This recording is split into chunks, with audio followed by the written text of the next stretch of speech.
Buhari showing more interest in the welfare of terrorists than he is of Nigerians who elected him into office.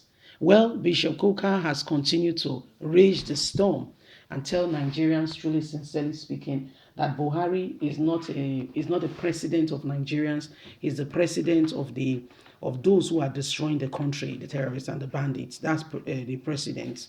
Okay, because if you look at this man, when Goodluck Ebele Jonathan was there, the guy he knew that he was not a military person; he was a civilian, a politician who became president. And guess what? What the guy did was immediately he got machineries. When he studied the body language of those that are security agents and can tell that even the very bocals and people they are fighting, they are part of the whole pack. He got, experts from abroad to come and assist. And guess what? They were almost defeating these people. As soon as Buhari came in, the first thing was to terminate their contract and brought up a deceitful play saying that he's having what we call repentant bandit program. The lies continue. And today he's more concerned. Sunday Igboho is a man that Buhari wants to kill. Nnamdi Kanu, oh, they should be sent to hell. More election warrior and the rest of them. But guess what? These people should be thanked and looked after, understood and discussed with. In fact, the guy negotiates with them. You see, please don't forget to give us a thumbs up, like us, share, subscribe. Bishop Kukah blasts Buhari again. You are more interested in the welfare of the terrorists than you are of Nigerians who voted you into office. The Catholic Bishop of Sokoto Diocese, Matthew Kukah, has come hard on President Muhammadu Buhari's administration yet again, to the extent that some northern elders are asking that he should be looked at. Can you imagine? I told you these northern elders, be wary of them. They are two-faced. Okay, there's no truth tied to them. They are neither here nor there. Let's continue. Kukah accused the Buhari's administration of having shown far greater commitment to interacting with the so-called repentant terrorists than getting children back to school. Thousands of children are now out of school, and that tells you that the future of the country is bleak. Thousands others have been kidnapped, and Nigerian government have kept the university closed. This is what is going on now. And that is to tell you the future of this country is going nowhere. His message where, as he accused President Buhari of having broken every aspect of Nigerians' life, was titled Mend a Broken Nation, the Easter Metaphor.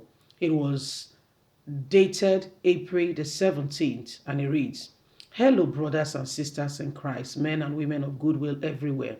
I send you heartily greetings and felicitation as we celebrate the risen Christ.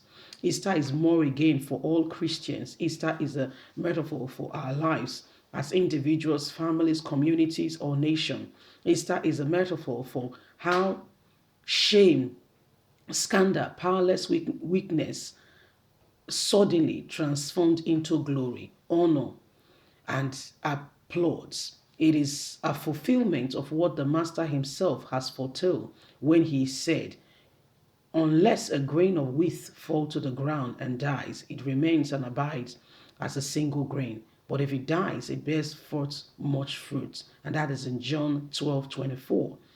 And the psalmist had said, Those who sow in tears will rejoice, will sing when they reap. And that's in Psalm 126:5. The crucifixion and resurrection of Jesus Christ are centered on Christian faith. And yet, as St. Paul, we preach Christ's crucifixion, a scandal to the Jew and nonsense to the Gentile. Paul continues, what seemed to God's foolishness is wiser than the human wisdom, and God's weakness is stronger than human strength. Without the claim of resurrection of Jesus Christ, millions of people would not be Christians today. As with the times of Christ, the very idea of incompetence, yet St. Paul still insists, if Christ has not risen, then our faith is delusion and we are still in our sin. 1 Corinthians 15:17. It is faith in resurrection of Christ that inspires us Christians to hold firmly to the fact that like the people of Israel, our dry bones shall rise again. My dear, these are some of the messages that the bishop has sent to President Muhammadu Buhari, insisting that this guy does the right thing. Because the President Muhammadu Buhari is more interested, much more interested than, interested in the very people who are destroying the nation than the people who he should be looking after. So what does that tell you? There is really fire on the mountain, bottom line, and it's a big one at that, a very big one. There is really serious issues here going on, and everybody must be very weary of what is happening, because we can't continue like this. No, we just can't continue like this. Bishop spoke, and guess what? Some northern elders are saying that the presidency must now, call the bishop and caution him on his speech. These are the same people who came out to say, they want Buhari to resign. Now, some fraction of them are saying the president has to caution Bishop Kukah, and I'm wondering, caution him for what? Why are you cautioning him? What has he done? If somebody has done something wrong, then he should be cautioned. He should be put in line. Okay, but for instance, what will the caution? What will the lines of the caution be? Really, sincerely speaking, what will it be about? What will it be about? The lines of the caution. What are you cautioning him for? So these are questions we must answer, that we must give meanings to, okay, and begin to see the relevance in our day-to-day lives. Because currently and honestly speaking, as it stands today, there is no truth attached to any of these things that is currently going on. There is more lies than you can ever imagine.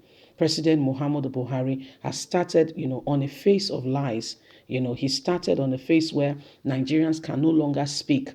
The things that are going on, all that is happening, it shows to you and I that there is call for serious attention. We all have to begin to go back to the basis. What exactly is going on, and how did we allow things get this bad?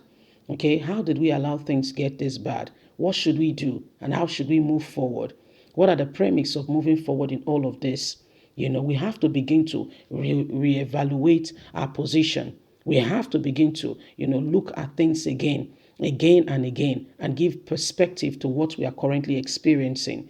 These things that are happening, clear indications that we need to come off this very current, administration.